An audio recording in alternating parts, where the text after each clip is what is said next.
This woman right here, this is the one I've really been waiting for. See, Syrian Girl, as I think is probably notorious when it comes to Assadists in the West. Because number one, she talks about how much she loves Syria, how much she'll die for Syria, how much Syria this, Syria that. I saw Assad collapsing. She was saying things like, the only thing I regret is that I couldn't have given more. Mind you, this woman lives in Australia. She lives in Australia making Assadist content for a Western audience, an English-speaking audience, because she can't really speak that good Arabic in the first place. And she's even gone on like former Grand Wizard David Duke's podcast to talk about how bad the Jews are for the Middle East, etc., etc., etc. So she's like a raging anti-Semite. She's friends with the worst scum of the planet and is supporting the worst regime of the planet, largely speaking with lies. I remember her trying to connect like the Syrian civil war to Antifa by trying to connect, they were trying to connect, oh, look over there, there's Antifa protesters. And if you look over at Rojava, what's that? They all got a red star too. Really, really silly stuff. Hey, Brian Tyler Cohen, thank you for the raid. I appreciate that. My goodness. He didn't need to raid me, but he did. Look at that. That's the second time he's raided me. I really appreciate that, Brian. Thank you. We're talking about Syria today because obviously, what else are we going to be talking about? We've gone through most of the news segment. We have one more news story, and that has to be with Ukrainian support for the rebels. But currently, we're going through Assadist cope. We're going through how the Assadists have reacted to Assad's fall. And as you can see from this woman right here, she's not too happy. The axis of resistance is dead. Burns is a my goodness, morally corrupt. See, I'm not trying to be too eager here when I talk about the collapse of the axis of resistance. If they lose their passageway to Lebanon to smuggle weapons for Hezbollah, obviously that's going to be a massive blow to the axis of resistance. But Assad was always the weakest member of this axis, quote unquote. Hey, thank you so much for the sub. I appreciate that. Thank you, Miss Monette. But to see such a declarative statement from Syrian Girl, who like a week ago was reposting like paratrooper videos from Iraq from like years before, not from Iraq, but from Syria from years before, saying that they were modern and they were dropping into homes to fight the rebels. It was just like silly cope. It's like posting old World War II footage saying, see, look, we've launched a new counteroffensive. It's like old, silly propaganda. Jill Stein is staying silent on this. Yeah, you want to know who else is staying silent on this? It's not just Jill Stein. You want to see who else is being quiet? Hey, look, it's Tulsi Gabbard. What does she have to say? What does she have to say when asked? For those of you who don't know, Tulsi Gabbard is a former congresswoman from Hawaii who famously took multiple trips to Syria and then came away condemning the United States and praising Russia for its bombing campaign in Syria, which killed countless civilians, including bombing 4 hospitals in a 12-hour time period. And even after the United Nations gave them hospital data in order to be like, here's where the hospitals are, don't bomb them, they then just used that data to go bomb the hospitals. The Russian bombing campaign in Syria was extremely brutal, and she critiqued us for not joining them in the bombing. That was her critique of us, that we would dare critique Russian bombing in Syria when it killed so many countless civilians. And now the Syrians have overthrown that regime because they did not like the regime that she was saying that we needed to act more like when it came to our air campaign. And now, after she was advocating for, removing pressure from Assad, stopping all this, I mean, come on, can't we just give peace a chance? Now the regime has collapsed in 2 weeks, indicating there was a lot less support for Assad and his regime staying in power than she might have originally indicated or came into her calculus. And so people are coming to her like, wait, these people you said we had to deal with, these people you said we should have joined in bombing the rebels that just overthrew them, that the Syrian people seem to widely support. Now she's confronted and asked about what she thinks when she's trying to right now become the National Director for Intelligence in the United States, the highest ranking intelligence position in the United States. She's asked some questions about it. She doesn't take it well. Ms. Gabbard, do you have any waiting? I just want to start by saying it's great to be here, to meet with some of my former colleagues. like Senator Langford, and I'm looking forward to continuing to engage with the senators on the committee and also in the broader Senate as we go through this process. How would you respond to some of your fellow members describing it as a say- national security risk? I want to address the issue that's in the headlines right now. I stand in full support and wholeheartedly agree with the statements that President Trump has made over these last few days with regards to the developments in Syria. Trump good. My own views and experiences have been shaped by my multiple deployments and seeing firsthand the cost of war. Why is she not bringing up her multiple times she went to Assad-controlled territory to be toured around by Bashar al-Assad and then came back saying, you know, maybe give peace a chance? And the threat of Islamist terrorism. It's one of the many reasons why I appreciate President Trump's leadership and his election, where he is fully committed, as he has said over and over, to bringing about an end to wars, demonstrating peace through strength, and putting the national security interests and the safety, security, and freedom of the American people first and foremost. What's your relationship with meeting in Syria, Congressman? Damn. Everybody, every single person in that room wanted to ask her about Syria. And she just turns around and walk away. They all simultaneously said, so your relationship with Bashar al-Assad, and then boom, turns around and just walks away. Just walks away. Mind you, again, her policy is that the people who just overthrew the government, we should have been working with the Russians to blow them up. That we should have, that brutal bombing of Aleppo, we should have joined that. We should have bombed the hospitals with them, right? She doesn't say bomb the hospitals with them, but she said it was bad to even critique the Russian bombing of hospitals. That we shouldn't have done that. That was bad. So, you know, going from that to like not even able to hear Assad's name, it's kind of a fall from grace, doesn't it feel like? Somebody asked whether I think that she's going to get the confirmation. Honestly speaking, it's going to be tight. They have a very small Senate majority, and I would not be surprised if Susan Collins and Lisa Murkowski were already broken off with this and don't like the idea of appointing Tulsi Gabbard. And then all you need to do is throw in just a few more neoconservatives or people who are also as uncomfortable with her either pushing the Russian disinformation around the war in Ukraine, her pushing of, joining the Russians to bomb the Assad regime, or her frequent love for Russia Today has been widely reported that she, was a big fan of Russia Today. These are things that are going to come up. And I'm not saying that anyone is going to necessarily publicly rebuke Trump for even daring to pick her, but a private meeting, like, let's pick somebody else, please. I do think something like that is possible, like happened for Matt Gaetz. I don't know if it's going to happen, because I think it might be like, okay, Matt Gaetz bled out. Maybe they can kind of use his corpse to climb into the position where it's like, okay, we got Trump to give up on one pick. Can we really get him to give up on two? But it's a slim majority that she has to cross. Okay. Now, let's go back to the Assadist list. The Axis of Resistance is dead. And here's another one from Syrian Girl. And this is funny because now you can see the different people who support Assad clashing with each other. The Syrians and the Russians are now clashing because of the lack of Russian support. The army were ordered to disband instead of fight. You should feel contempt for yourself. I heard HTS got a Russian escort in Latakia. So what she's saying is the Russians were not here to fight. The Russians kind of tucked their tail in between their legs and ran away, and that they even got an escort to the naval base area around Latakia. Now, if HTS has taken over the whole country, it's more of a, they got an escort because the Russians don't have a choice because they're surrounded on every side, and it's a question of having those Russians come home in body bags or come home, escorted out of the country. And these new rebels probably don't want to piss off the Russians too much right now, but also they're probably pretty pissed off of the Russians after years and years of bombing. So the fact that, Russia would be skedaddling is not that surprising. But Russians with Attitude podcast, big supporter of the Russian invasion of Ukraine and of Bashar al-Assad, responds, I understand that you are distraught, but have you considered just being quiet instead of making a fool of yourself? They're turning on each other.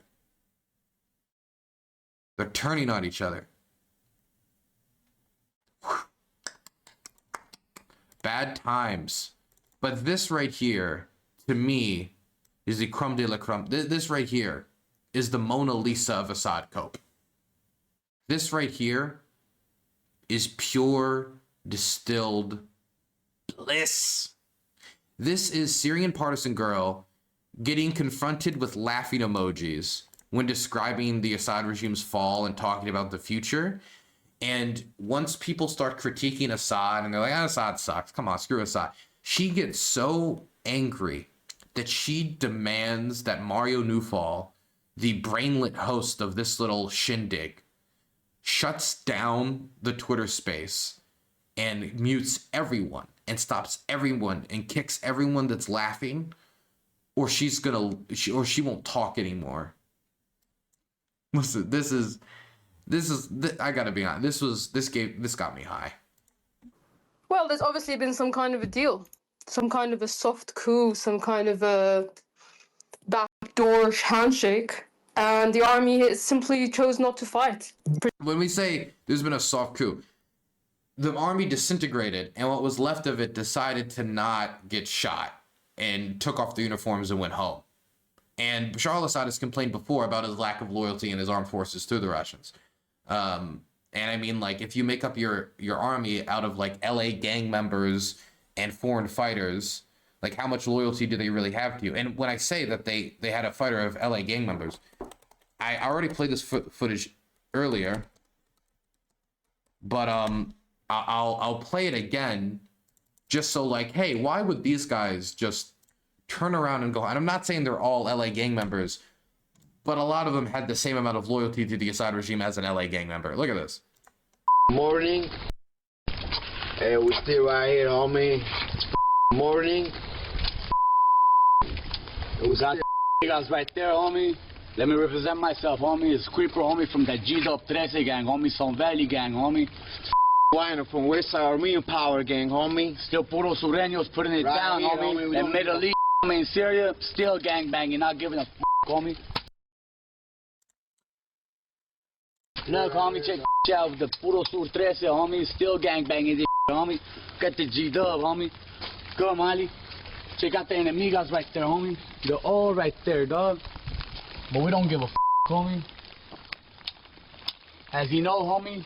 And shout out, homie, Capone, Mr. Criminal from Silver Lake, homie, Capone from Cyclones, and Crazy Loco from Pasadena, and Pink Lady. Oh, you gotta shout out Pink Lady. We still got love for you, girl. We still got love for all your homies, all the Sureños, All you about those. Let's put this down to all these mother homies.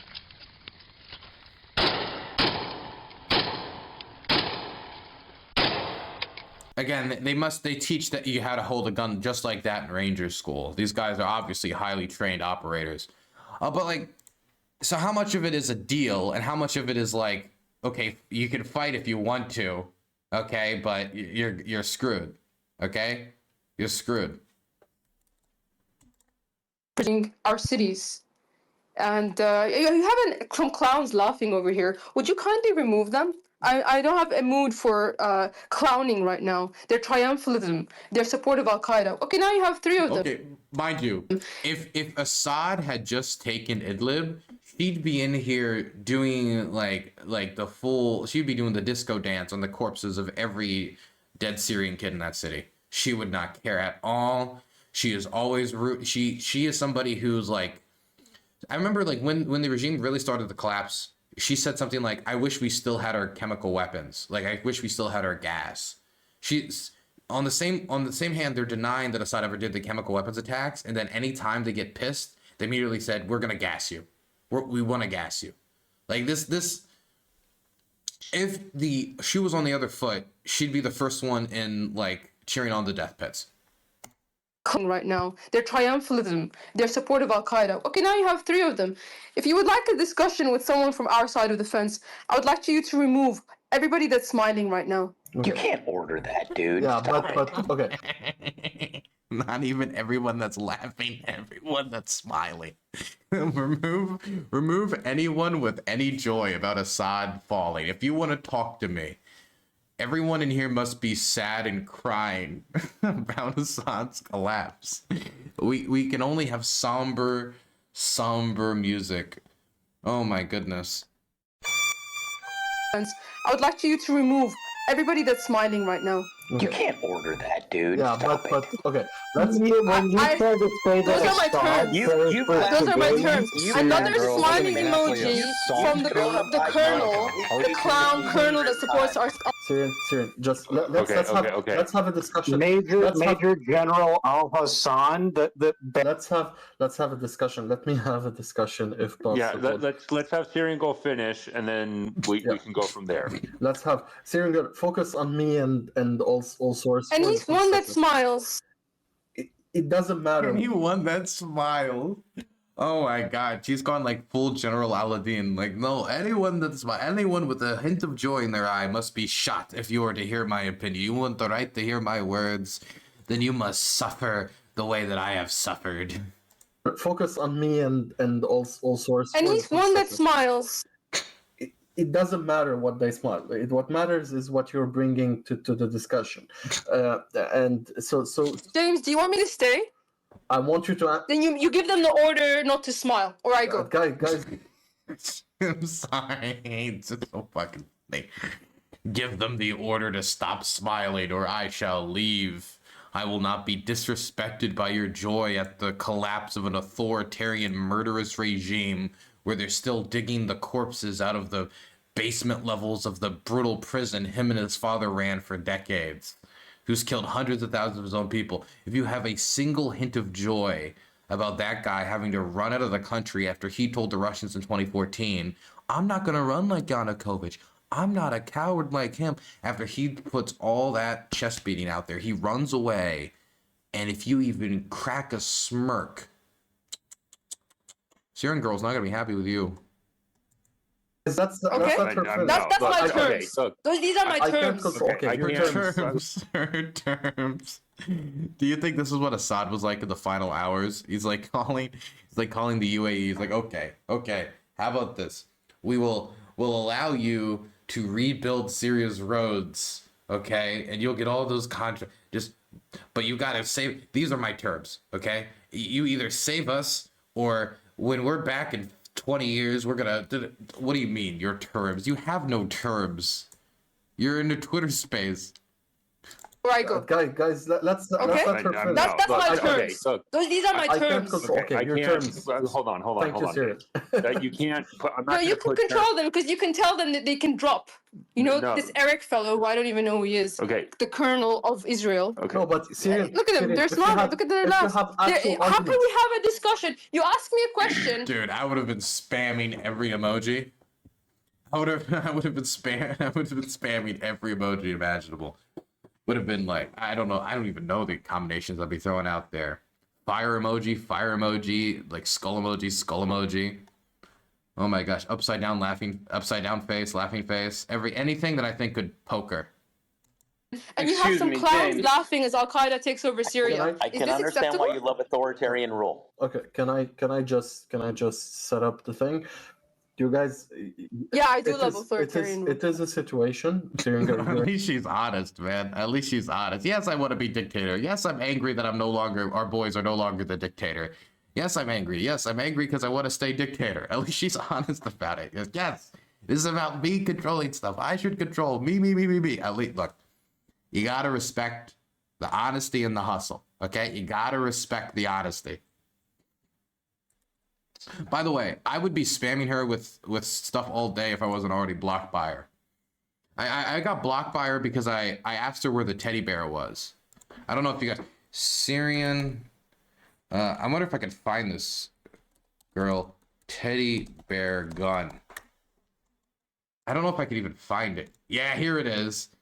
This is goofy picture of her online. And I sent this to her a while ago when she pissed me off about something. And I said, like... Where's the teddy bear? Is it okay? Is the teddy bear fine? Can we negotiate for the release of the teddy bear? Because she was like LARPing as a... Dude, she lives in Australia. This is just her in her bedroom LARPing as like a soldier. She LARPs as a soldier, making propaganda for Westerners to cover up the crimes of a regime she does not have to live under. Like, she's beneath scum, right? But she's also incredibly thin-skinned, which is fun to watch. Is I this understand acceptable? why you love authoritarian rule. Okay, can I just set up the thing?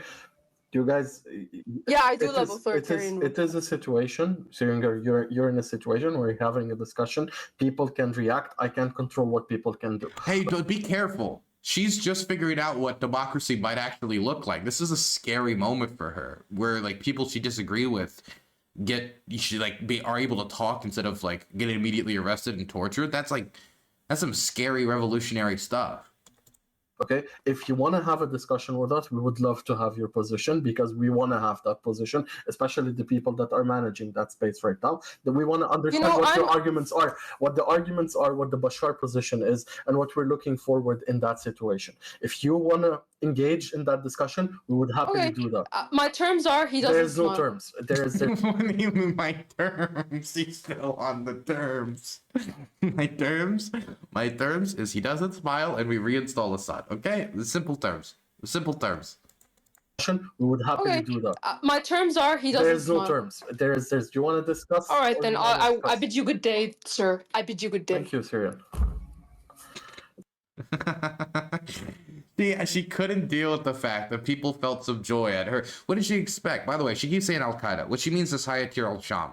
Hayat al-Sham used to be a branch of Al-Qaeda in Syria before they broke off and then fought with Al-Qaeda. That's why she keeps saying Al-Qaeda in Syria, even though Haras al-Din, which is actually Al-Qaeda in Syria now, and they fight with Hayat al-Sham, even though they held some connections.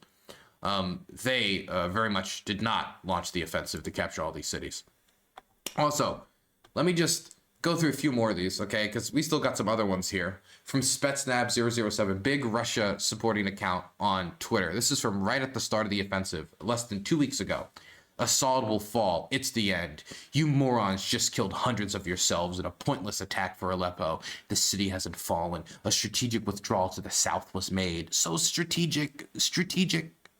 Oh, my brain. It's, they withdrew and then they kept withdrawing. And, the real problem is, these soldiers were so effective and so dedicated that a commander never told them to stop withdrawing. So they just kept withdrawing until they took off their uniforms and went back home. Ay. With no doubt, regrouping should be taking place for a counteroffensive. Well, it's not, I don't want to get ahead of myself. Technically, there could be a counteroffensive from this base right here. Maybe, the entirety of Assad's forces remain in the, there's like 2 kilometers of square territory.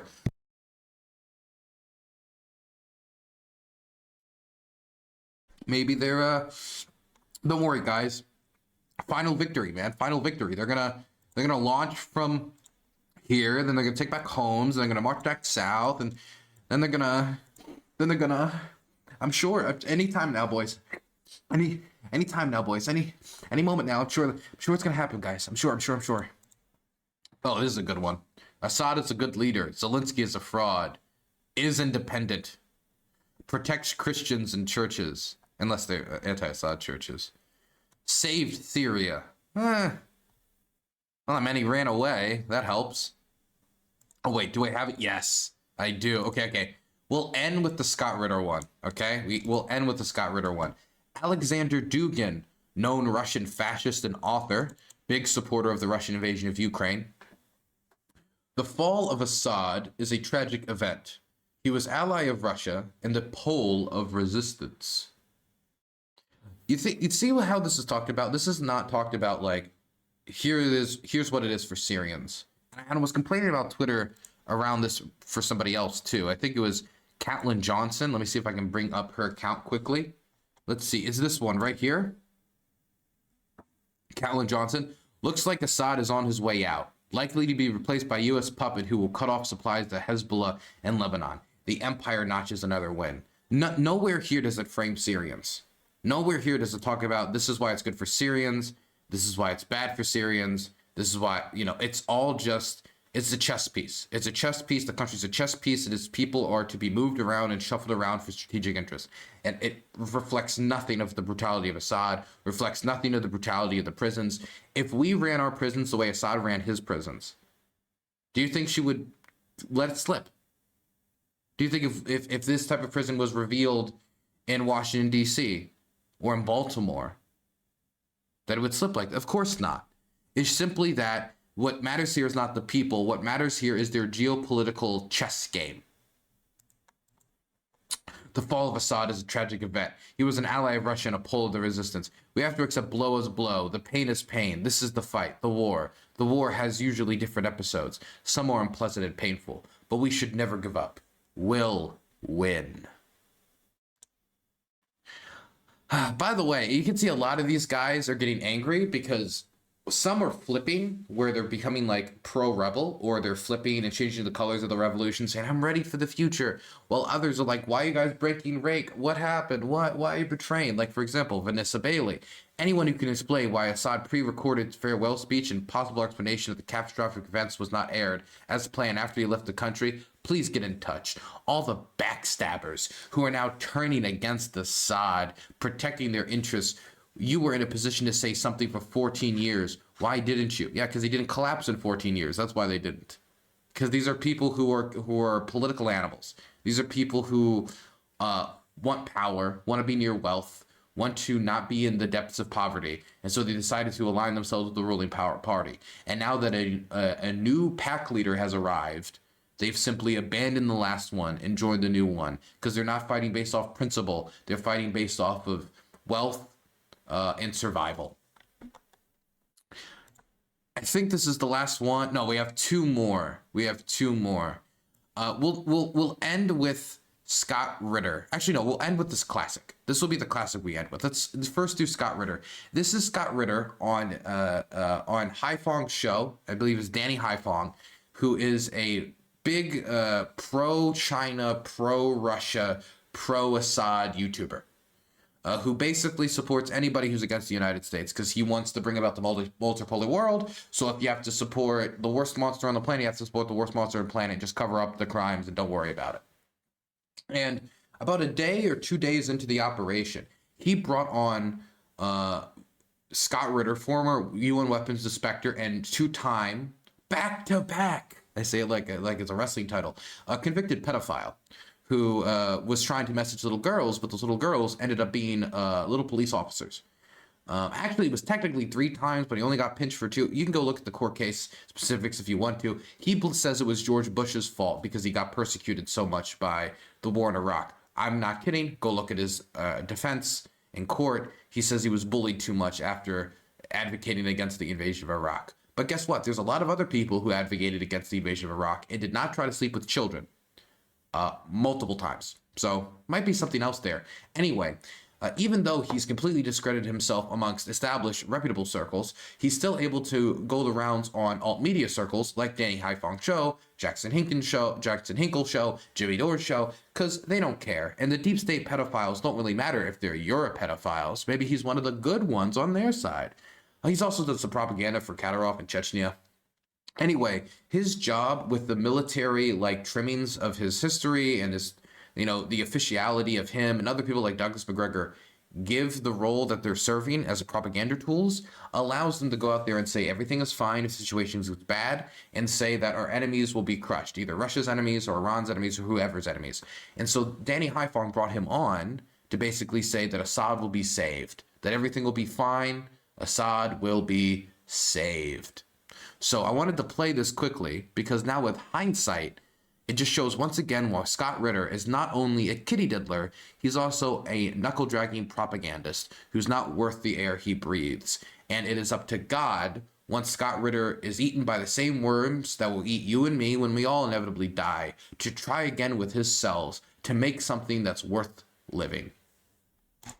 There are Syrian casualties. I can't say exactly how many. It looks like many people have been taken prisoner, but it also looks as if large quantities of the Syrian army were able to withdraw from Aleppo in decent order and fall back on prepared positions. Reserves have been mobilized relatively quickly. The 4th Armored Division and I think the Tiger Force have been brought up. And the Russian Air Force, I don't know what people thought was going to happen, but it has come to life, and it is blowing the living crap out of the HTS, out of the Al-Nusra people, in Idlib, along with the Syrian Air Force.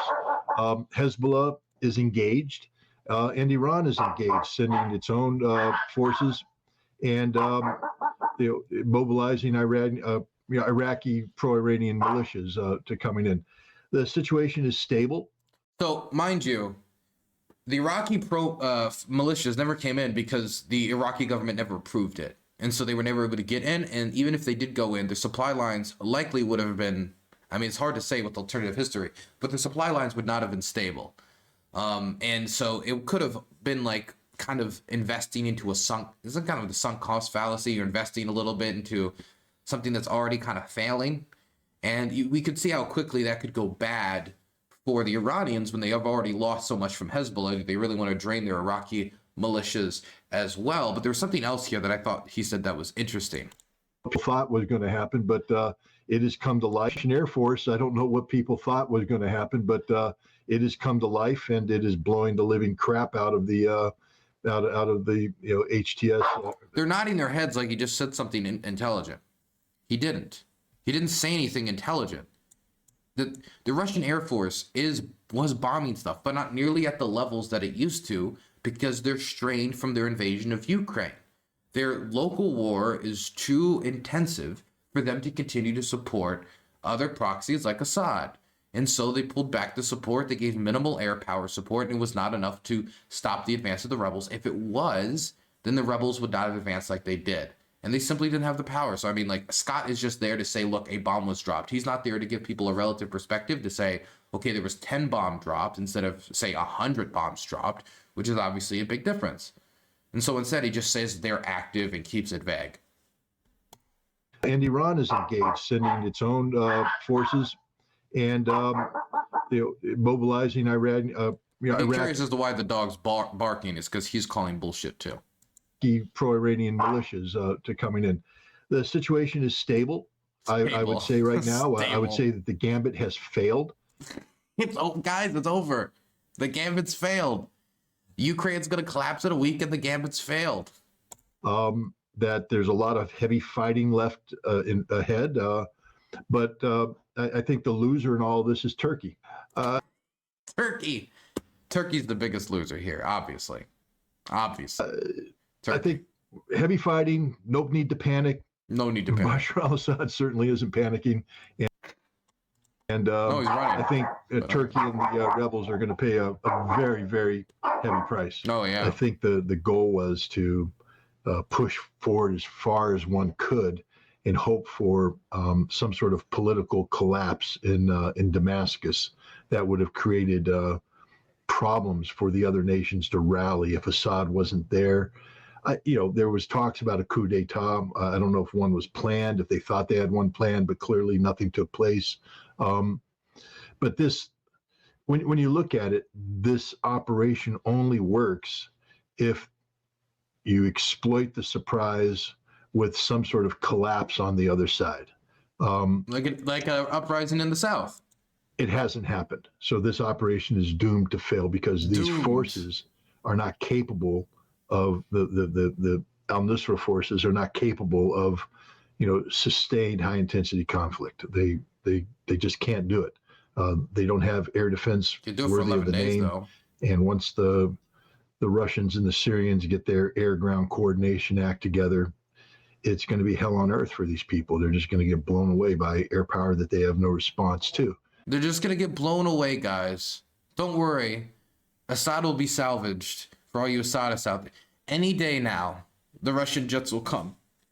Any day, I'm sure of it. I'm sure of it. Now, this last one is not an Assadist coper, but I wanted to just show you like the history of Assadist cope, because we just saw this Sadaya prison get liberated. We just saw a lot of prisons where a lot of horrific conditions were felt by the people who live there.